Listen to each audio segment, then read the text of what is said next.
오늘은 우리가 잘 아는 아브라함의 이야기입니다. 아브라함은 믿음의 조상으로 그리고 하나님의 친구요 하나님의 벗이라고 알려졌던 신앙의 인물이었습니다. 대단한 신앙인이었습니다. 하나님 앞에 칭찬받은 그런 믿음의 사람이었습니다. 성경은 히브리서에 아브라함을 이렇게 높이 평가하고 있습니다. 히브리서 11장 8절의 말씀을 함께 읽겠습니다. 믿음으로 아브라함은 부르심을 받았을 때 순종하여 장래 유업으로 받을 땅에 나아갈새 갈 바를 알지 못하고 나아갔으며, 여기 부르심을 받았을 때 순종했다 이렇게 기록이 되어 있습니다. 순종은 믿음의 사건입니다. 갈 바를 알지 못하고 나아갔습니다. 그렇다고 하면 이 믿음의 순종이란 의심이 없다는 뜻일까요? 결코 그렇지는 않습니다. 여러분, 순종하려고 하면 의심이 늘 생기는 것입니다. 하나님의 말씀에 따라 내가 이것에 내 모든 것을 걸려고 하면 자꾸 의심하는 것입니다. 이 의심하면서 신뢰하는 것이 믿음이라고 할 수가 있습니다. 그런데 의심보다 믿음이 더 크기에 우리가 결단하면서 나가는 것입니다. 그래서 믿음의 사람들도 때론 주저합니다. 때로는 머뭇거립니다. 쉽게 결정하기가 어려운 것이 우리의 믿음의 순종입니다. 하지만 모든 것을 내려놓아야 시작할 수 있는 것이 바로 순종입니다. 아브라함에게도 결단의 위기, 삶의 고뇌가 있었습니다. 그가 살았던 갈대아우라는 메소포타미아 지방이었습니다. 그곳은 번영의 도시였습니다. 그래서 미신에 관심이 많았습니다. 우상을 숭배하는 그런 도시였습니다. 아버지 데라의 고향이기도 했습니다. 그들은 그런 점에서 보면 본래 유목민이 아니라 호화스러운 도시인들이었습니다. 유대 전승에 의하면 아브라함의 아버지 데라는 우상까지도 만들었던 인물이었다고 알려지고 있습니다. 여호수아 24장 2절을 보면 그런 면모를 우리가 살펴볼 수가 있습니다. 한번 읽어보겠습니다. 옛적에 너희의 조상들 곧 아브라함의 아버지 나홀의 아버지 데라가 강 저쪽에 거주하여 다른 신들을 섬겼으나, 그랬습니다. 다른 신들, 복합적인 여러 우상들을 섬겼다는 것입니다. 그러므로 아브라함의 신앙의 출발은 우상적인 거짓 세력에 둘러싸여 고통을 받았던 그 자리에서부터 탈출하는 일이었습니다. 여러분, 우리의 신앙의 결단은 늘 무엇과 싸움해야 되느냐? 우상들입니다. 환경의 우상들도 있습니다. 사람의 우상들도 있습니다. 혈연의 우상, 가족의 우상들도 있습니다. 그래서 구약과 신약에서 반복해서 믿음의 사람들에게 이야기해 주는 것이 그것입니다. 우상 좀 집어쳐라. 왜 우상을 하나님과 대치하려고 하느냐? 하나님과 경쟁 상대에 있는 어떤 것들도 가능하지 않다. 여러분, 하나님과 경쟁을 시키지 말라는 것입니다. 하나님과 대치하지 말라는 것입니다. 그게 우상입니다. 하나님과 경쟁 관계에 집어넣고 하나님을 대체하려고 하는 것. 요한일서 5장 21절에 반복해서 믿음의 성도들에게 하는 말씀이 이것입니다. 읽겠습니다. 자녀들아, 너희 자신을 지켜 우상에게서 멀리하라. 여러분, 우상들이 뭡니까? 그것은 하나님을 위해 남겨놓아야 할 자리를 어떤 것이 대신 차지하고 있는 것이 바로 우상입니다. 거기에는 우리가 좋아하는 금과 은도 있습니다. 보석도 있습니다. 우리가 그렇게 추구하는 직위와 명예도 있습니다. 그 속에는 내가 매일매일 살아가는 내 아버지, 내 어머니도 있고 내 아내도 있고 내 남편도 있고 내 아들과 내 딸도 있습니다. 하나님과 경쟁 상대에 올려놓는 것, 그것이 바로 우상입니다. 하나님은 아브라함을 믿음의 조상으로 시작할 때 이것을 염두에 두고 계십니다. 아브라함아, 네가 좋아하는 것, 네가 사랑하는 것 얼마나 많으냐? 근데 그것이 하나님과 경쟁 상대가 되느냐? 하나님 대치품으로 그것을 네가 좋아하는 것 아니냐? 이 질문입니다. 오늘 창세기 12장 1절에 우리 하나님은 이렇게 말씀을 하십니다. 읽어 보겠습니다. 여호와께서 아브라함에게 이르시되 너는 너의 고향과 친척과 아버지의 집을 떠나 내가 네게 보여줄 땅으로 가라. 오늘 말씀에 의하면 아브라함이 떠나야 할 세 가지 우상이 있습니다. 여러분, 우상이라 그러면 우리가 금방 못된 것, 나쁜 것, 악한 것, 이게 아주 형편없는 것, 그렇게 생각을 하면 우상을 떠나는 게 아주 쉽습니다. 그런데 오늘 본문 말씀은 꼭 그렇지가 않습니다. 좋은 것, 괜찮은 것, 익숙한 것, 내 삶에 스며든 소소한 즐거움들, 쾌락들, 그런데 그것을 떠나가라고 하는 것입니다. 여러분, 이 마귀가 뿔난 이 짐승처럼 다가오면 그걸 거절할 수가 있는데 아주 멋있는 그런 모습으로 우리에게 다가오면 저게 마귀인지 모르고 그 속에 빠져들어가는 것입니다.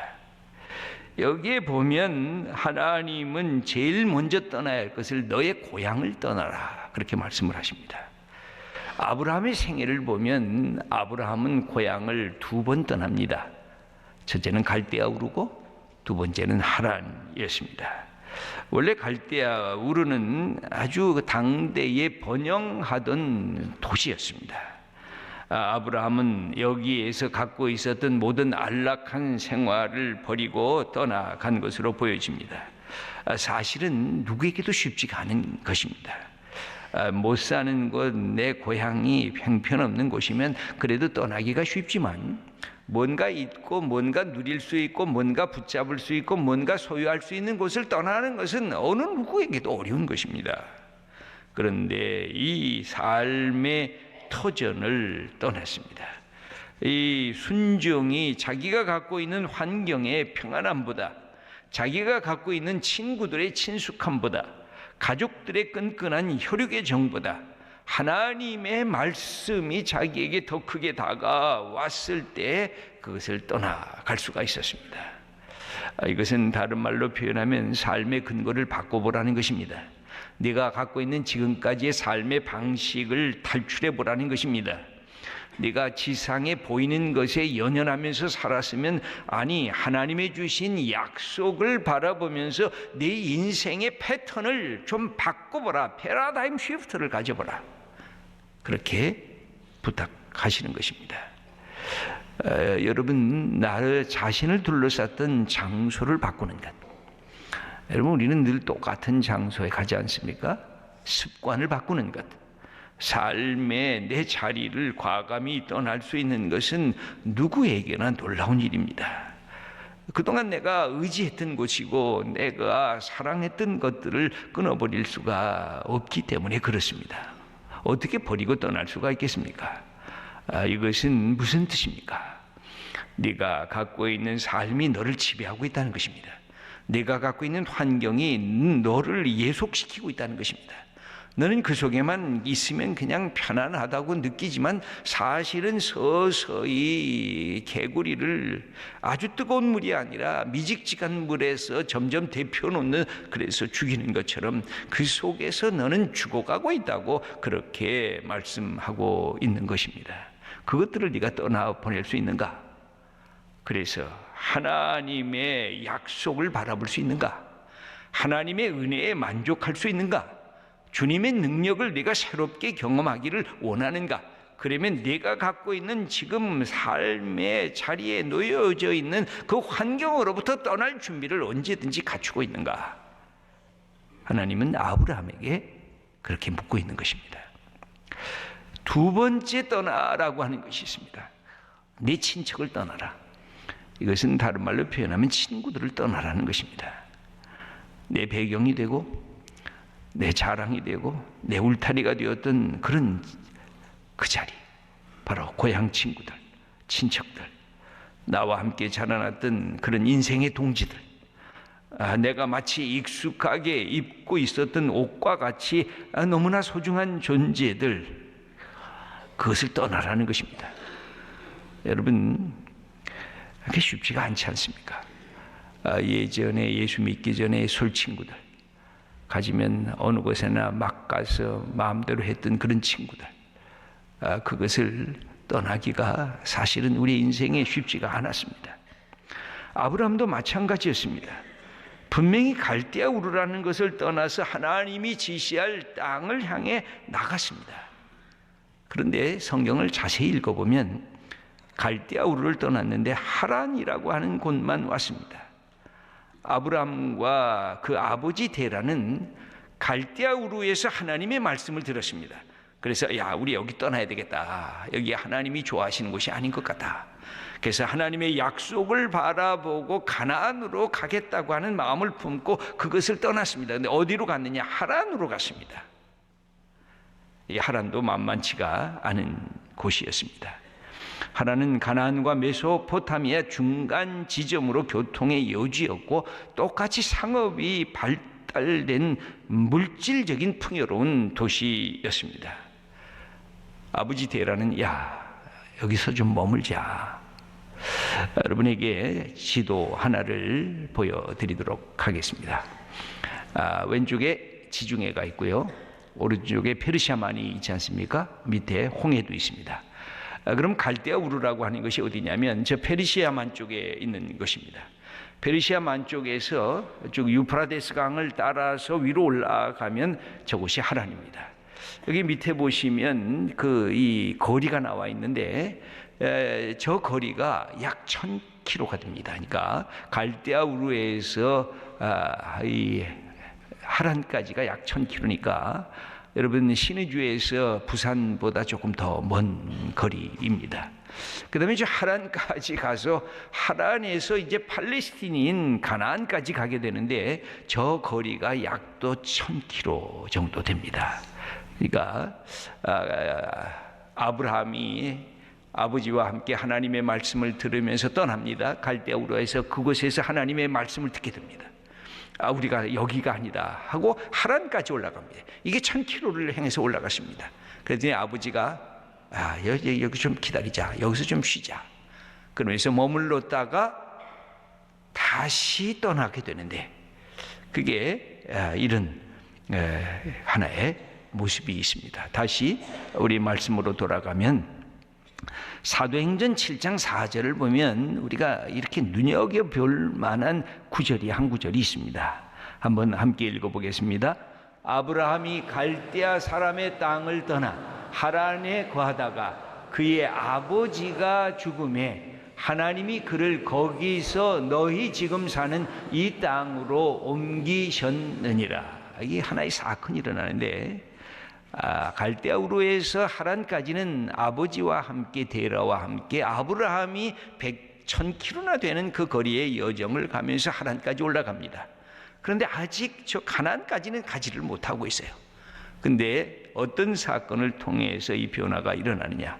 아버지가 죽었다, 이런 표현이 있습니다. 여러분, 데라라고 하는 이름의 뜻이 미루다, 지체하다, 그런 뜻이 좀 있습니다. 이 상황을 더 잘 보여주는데 아브라함은 신앙을 가졌지만 아버지 신앙에 머물러 있었습니다. 아버지와 어머니에 붙잡힌 신앙이었습니다. 내가 결단해서 내 인생을 옮길 만큼 아직 성숙하지를 못했습니다. 아버지가 붙잡고 있습니다. 야 이놈아, 넌 이렇게 해야 돼. 네 인생은 이렇게 살아야 돼. 야, 하나님이 우리가 가라고 한데 이만큼 왔으면 됐지. 우리가 이곳에서 더 있어야 돼.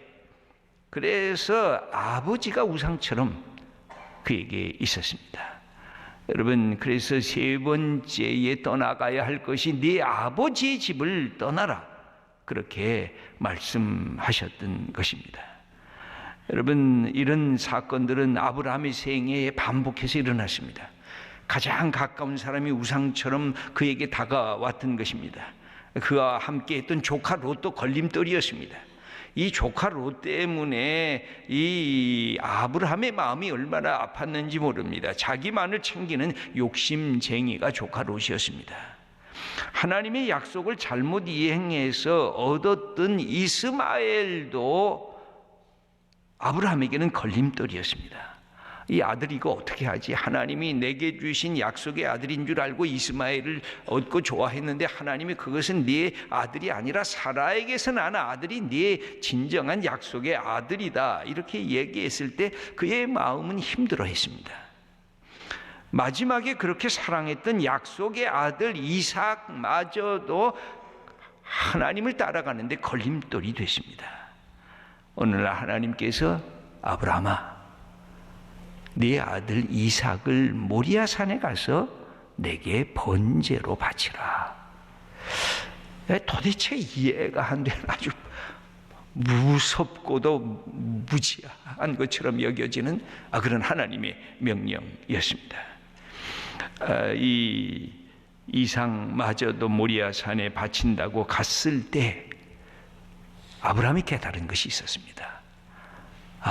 내가 그렇게 자랑스럽게 여겼던 것, 내 인생 이것만 있으면 내 인생이 열려질 거라고 여겼던 것, 내가 이것만 붙잡으면 탄탄대로다, 무엇을 내가 두려워할 건가, 이렇게 생각했던 그 모든 것, 그게 가장 사랑했던 내 아들, 100세에 낳은 내 아들 이삭마저도 내가 떠나보내니까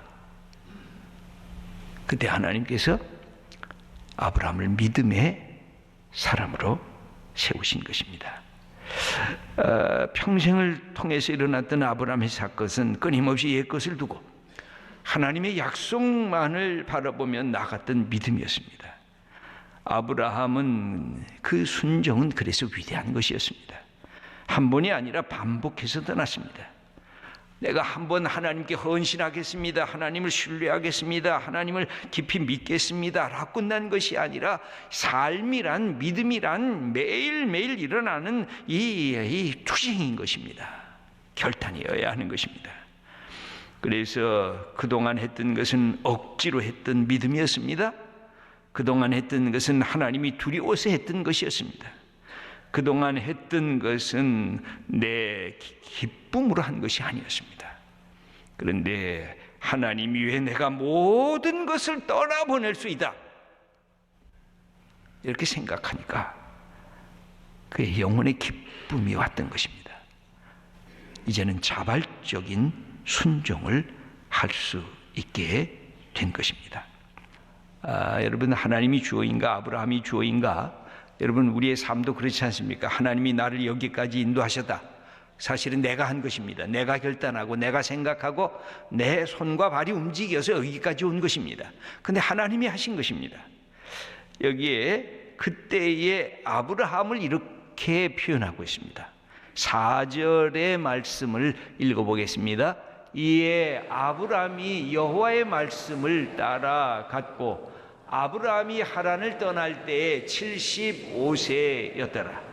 여기 아브라함이 하나님의 말씀을 따라, 다른 어떤 것에 자기의 모든 신뢰를 둔 것이 아니라 이제는 하나님께만 신뢰, 하나님을 사랑하는 이것을 통해서 그가 갔을 그 나이가 75세였습니다. 여러분, 75세란 아브라함에게는 인생의 후반전이었습니다. 75세 이전에 아브라함에 대한 기록은 아무것도 없습니다. 그때까지는 그냥 자기 자신을 위해서 살아간 한 인간에 불과했습니다. 이제 하나님의 말씀에 순종하면서 의미 있는 믿음의 삶이 시작된 것입니다. 그의 삶이 아주 소중하게 우리에게 다가오는 이유도 그것입니다. 그는 고향이라고 하는 익숙한 땅, 자기의 삶의 영역을 떠나서 이제 내 자랑은 오직 하나님 뿐이십니다.